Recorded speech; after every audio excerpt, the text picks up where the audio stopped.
গ্রামে দোকান কিরকম হয় আজকে আমি এই ভিডিওতে দেখাবো। যারা মুদি দোকানে ব্যবসা করতে চান, চায়ের দোকানে ব্যবসা করতে চান, আজকের ভিডিওটি শুধু তাদের জন্য। এবং গ্রামের ভিতরে কিভাবে ব্যবসা করা যায়, গ্রামের ভিতরে কিভাবে আপনি একটি ব্যবসা করবেন প্রফেশনালভাবে, গ্রামের দোকান যেগুলো সেগুলো কীরকম হয় এবং কোন জায়গা পজিশন নতুন দিতে হবে, কোথা থেকে মাল আনতে হবে, কত টাকা পুঁজি লাগবে, A to Z বিস্তারিত আজকে এই ভিডিওতে করলাম। বিষয়টি একদম ক্লিয়ার করার চেষ্টা করব, তবে এই ভিডিওটি আপনাকে শুরু থেকে শেষ পর্যন্ত দেখতে হবে। তো যারা এখন পর্যন্ত ভিডিওতে লাইক করেন না, দয়া করে ভিডিওতে লাইক করবেন, নতুন হলে চ্যানেলটি সাবস্ক্রাইব করে আমাদের সাথে থাকবেন। ওকে বন্ধুরা, এখন আমি ভিডিওটি শুরু করতেছি যে গ্রামের ভিতরে কিভাবে দোকানটা করবেন। ওকে, তো ভিডিওটি শুরু করতেছি। সো গাইস, ফাইনালি আসা যাক। আপনি যদি গ্রামের ভিতরে এরকম একটি প্রফেশনালভাবে যদি ব্যবসা করতে চান, তাহলে আপনাকে কি করতে হবে, দোকান কোথায় দিতে হবে, কত টাকার পুঁজি লাগবে এবং কোন জায়গা থেকে মালগুলো আনতে হবে, সমস্ত কিছু দেখানো হবে এই ভিডিওতে। তবে এই ভিডিওটি কলম আপনাকে একদম শুরু থেকে না টেনে ফুল দেখতে হবে, তাহলে কলম আপনি একটি ব্যবসা সুন্দরভাবে করতে পারবেন। আমি এই ভিডিওতে কলম সমস্ত কিছু দেখাবো, তবে এই ভিডিওটি আপনি ধৈর্য সহ্য করে দেখতে হবে। এই যে দেখেন, ফার্স্ট টাইম একটি দোকান, এটা হচ্ছে আপনার গ্রামের ভিতরে একটি চায়ের দোকান, মুদির দোকান, বাট একটার ভিতরে সে দুই রকমের ব্যবসা করে। চায়ের দোকানের ব্যবসাও করতেছে এবং মুদির দোকানের ব্যবসাও করতেছে। আপনি চাইলে সুন্দরভাবে এরকম একটি অনায়াসে আপনি একটি মুদির দোকান এবং চায়ের দোকান আপনি ব্যবসা করতে পারবেন খুব ইজিলিভাবে। আমি যদি আরও একটু দেখাই, সে কী প্রোডাক্ট রেখেছে এবং কোন কোন ধরনের সে প্রোডাক্ট বিক্রি করে থাকে এবং আপনি কোন ধরনের প্রোডাক্ট বিক্রি করবেন এবং কোথা থেকে মাল আনবেন, সেগুলো একটু পরে দেখাচ্ছি। আগে আপনাদেরকে জায়গা দেখাচ্ছি, দোকান দেখাচ্ছি। ম্যানুয়ালিভাবে এরকম একটি দোকান দিতে গেলে আপনার 50 থেকে 1 লক্ষ তার বেশি টাকা লাগবে। যদি আপনার অ্যামাউন্ট বেশি থাকে তাহলে আপনি এরকম একটি দোকান দিতে পারবেন। ওই যে দেখেন সাইডে আরও একটি দোকান, বাট এরকমভাবে যদি আপনাকে দোকান দিতে হয় তাহলে আপনার 50 থেকে 1 লক্ষ টাকার প্রয়োজন। যদি পুঁজিটা কম থাকে তাহলে আপনি ছোট্টর ভিতরে দিতে হবে। তো কী ধরনের প্রোডাক্ট রাখছে সেগুলো আপনারা দেখতে পাচ্ছেন। যেহেতু চায়ের দোকান এবং মুদির দোকান, তাহলে আপনাকে মিক্স করে মালগুলো রাখতে হবে। এখানে দেখেন জুস আছে। তারপরে আমি যদি একটু ভিতরে যাই, তাহলে এই দোকানে কি বিক্রি করে, যেহেতু গ্রামগঞ্জে এলাকার দোকান, তাহলে কীরকম হয় সেগুলো দেখাচ্ছি। দেখেন, ফাইনালি আসা যাক, একটি ফ্রিজ আছে, LED একটা বড় একটা টিভি আছে, যেহেতু মুদির দোকান, চায়ের দোকান। আরও কি প্রোডাক্ট আছে সেগুলো দেখাচ্ছি। অলরেডি কাস্টমার বসে আছে, তারা লুডো খেলতেছে এবং চা খাচ্ছে। আরও অনেকগুলো লোক আছে, সেগুলোও দেখাচ্ছি। দেখেন, এই যে একটা আড্ডা জমিয়ে মুদি দোকান, চায়ের দোকান, তো বুঝতেই পারতেছেন কীরকম চলে যায়। দেখেন, দুজন মুরব্বী, তারা লুডো খেলে না, চাও খায় না, তবে খায় একটু পরে, কিন্তু তারা টিভি দেখতেছে। ব্যবসার মেন গোমরটাই হচ্ছে এটা, যে আপনি ব্যবসা করবেন, সেই ব্যবসা থেকে এই যে চায়ের দোকান দেখতে পাচ্ছেন, এই যেখানে কলম সে চাও বিক্রি করে। অর্থাৎ আপনার একটি মুদির দোকান আছে, আপনি চায়ের দোকানে ব্যবসা করতে পারবেন, মানে মুদির দোকানের ভিতরে আপনি কসমেটিকের দোকানে ব্যবসা করতে পারবেন। একটার ভিতরে আপনি 3-4টা আইটেম আপনি বিক্রি করতে পারবেন। শুধু খালি 3-4টা না, অনেকগুলো আইটেম আপনি বিক্রি করতে পারতেন। এই যে দোকানটা দেখতে পাচ্ছেন, এটা হচ্ছে আপনার একটি পাইকারি দোকান। আপনাকে এই ধরনের প্রোডাক্ট এই পাইকারি দোকানের থেকে এসে নিয়ে যেতে হবে। আপনি যদি 50 থেকে 1 লক্ষ টাকা থাকে, ছোটোখাটো 20-30 হাজার টাকার ভিতরে একটি ঘর তুলবেন। তারপরে এই যে পাইকারি দোকানে আসবেন, এরকম আপনি দোকান পেয়ে যাবেন আপনাদের যে কোনো এলাকা, মহল্লা। সে পাইকারি দোকানে এসে আপনাকে স্লিপ করতে হবে, তারপরে মহাজনের সাথে কথা বলতে হবে কী ধরনের প্রোডাক্ট লাগবে। এই যে পাইকারি দোকানের থেকে আপনাকে মালগুলো কিনে নিয়ে যেতে হবে আপনার দোকানে। তবে তাদের সাথে একটু সুন্দরভাবে কথা বলবেন যে, ভাই আমি নতুন দোকান দিতেছি, বাট নতুন দোকান দিচ্ছি। আর যারা অলরেডি কয়েকদিন হলো দোকান দিয়েছেন এবং আবার অনেকে আছে 6 মাস 1 বছর, তারা তো জানেন টুকিটাকি। তো সবসময়ের জন্য আমি একটা কথা বলতে চাই, যখন আপনি পাইকারি দোকানে আসবেন, বিশেষ করে এই জিনিসটা একটু ফলো করবেন। আপনি একটা দোকানের থেকে কখনো মালগুলো কিনবেন না, তাহলে আপনার কাছে থেকে মানে টিপে মালের টাকাটা বেশি রাখবে। দেখা যাইতেছে আপনি প্রথম একবার আনলেন, সেই ক্ষেত্রে একটু কমে ধরলো, পরের বিল আনলেন একটু বাড়াই ধরবে, তারপরে যখন আপনি আনবেন এরকমভাবে আস্তে আস্তে বাড়াবে। কিন্তু আপনি এক দোকানের থেকে না নিয়ে যদি আপনি কয়েকটা দোকানে একটু যাচাই বাছাই করে যদি মালগুলো কিনেন, আমার মনে হয় একটু ভালো হবে। তারপরও দেখা যাইতেছে আপনার ভিতরে একটা আইডিয়া চলে আসলো এবং আপনার ভিতরে একটু অভিজ্ঞতা চলে আসলো যে কোথা থেকে কোন ধরনের মাল নিতে হবে।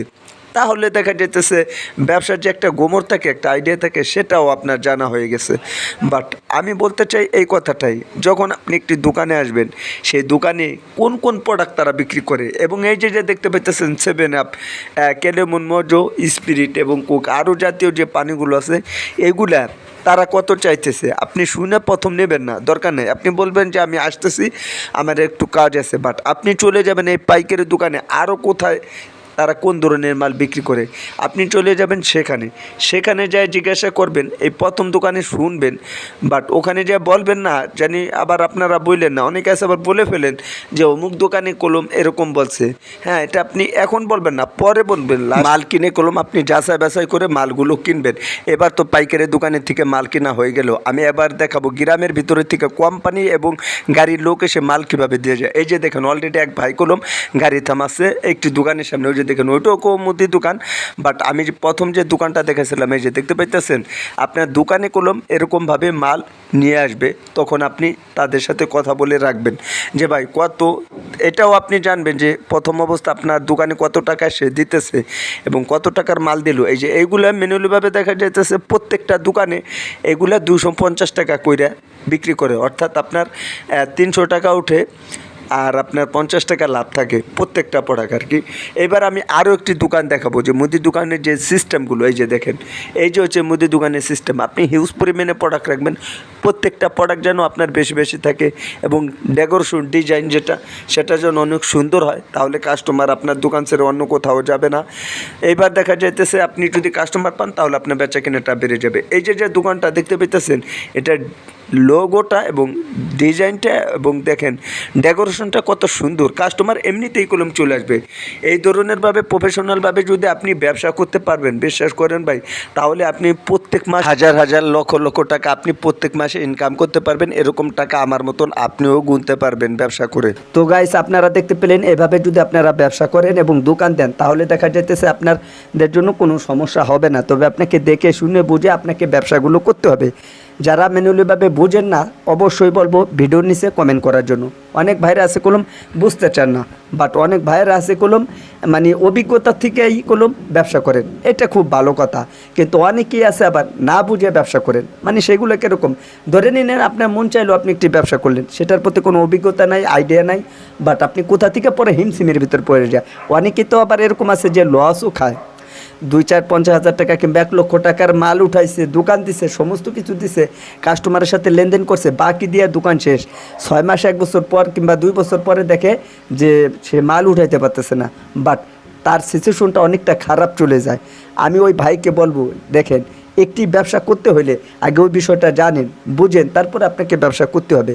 আমরা কলম এই কাজটাই করি না, যার কারণে কলম আমাদের ব্যবসা অনেক মানে ম্যানুয়ালিভাবে অনেক 99% মানুষের ব্যবসা কলম বেশিরভাগটা টিকে না। কেননা দেখা যেতেছে আপনাকে বুঝতে হবে আগে, যে কোনো ধরেন আপনি একটা কাজ, যে কোনো একটি কাজ কিংবা একটি জব কিংবা যে কোনো জিনিস হোক, যদি আপনি ওটার প্রতি যদি না বুঝেন এবং যদি অভিজ্ঞতা না থাকে, তাহলে তো আপনার জন্য একটু সমস্যা হবেই। তো সব সময়ের জন্য এই ব্যবসাটাও এরকম যে আপনাকে এটার বিস্তৃত বুঝতে হবে, রিসার্চ করতে হবে এবং অন্য জায়গা দেখবেন দোকান তারা কিভাবে দোকানদারি করে এবং তারা কিভাবে দোকানে মাল উঠায় এবং তারা কিভাবে কাস্টমারের সাথে লেনদেন করে, সেগুলোই হচ্ছে মেন। যে কোনো একটা জিনিস আগে আপনার যদি অভিজ্ঞতা থাকে, তাহলে আপনার জন্য অ্যাকচুয়ালি সহজ হয়ে যায়। তাছাড়াও দেখা যাচ্ছে অনেক ভাইরা আছে কলম এই ভুল কাজটাও করে থাকেন, পাইকারি দোকানে যান এবং কোম্পানির কাছে থেকে মাল রাখেন, অর্থাৎ দুইটা বিষয় থাকে। এই দুইটা বিষয়ই হচ্ছে গুরুত্বপূর্ণ। যেরকম আপনি পাইকারি দোকানের থেকে মাল আনছেন, বাট 205 টাকা হচ্ছে আপনার কার্টুন, মানে আপনার বিস্কুটের কার্টুন 205 টাকা। সো আপনি কি ওই দোকানের থেকে নেবেন? না, আপনি একটু যাচাই করে একটু সামনে যে আপনি আরও কিছু দোকান আপনি রিসার্চ করুন এবং দেখুন যে তারা কত বলতেছে। যদি ওই একই কোম্পানি, বেশিরভাগ তো আপনার অলিম্পিক কোম্পানি, তারপরে আপনার দেখা যাইতেছে প্রাণ কোম্পানি, তারপরে আরও যে কোম্পানিগুলো হয়ে থাকে, সেই ধরনের কোম্পানির যে মালগুলো আপনি যখন নেবেন, বাট সেই ক্ষেত্রে দেখা যাইতেছে ওই মালগুলো আপনি অন্য দোকানে যাই রিসার্চ করবেন যে কত টাকা বিক্রি করতেছে। যদি দেখেন যে সেম, তাহলে আপনি ওই দোকানের থেকে নেবেন। আর যদি দেখেন 5 টাকা 19 হবেই, একটু রিসার্চ করে দেখলে দেখা যাইতেছে 5 টাকা 19 হবে, তাহলে যেখান থেকে কম পাবেন সেখান থেকে নেবেন। আজকেই নিয়ে ভিডিও দেওয়ার ছিল। ভিডিওটি ভালো লাগলে অবশ্যই ভিডিওতে একটি লাইক করবেন, নতুন হলে চ্যানেলটি সাবস্ক্রাইব করে আমাদের সাথে থাকবেন। তো বন্ধুরা, আজকের এই ভিডিওটাকে শেষ করে দেবো। সবাই ভালো থাকবেন, সুস্থ থাকবেন। পরবর্তী ভিডিওতে দেখাবে। আল্লাহ হাফেজ।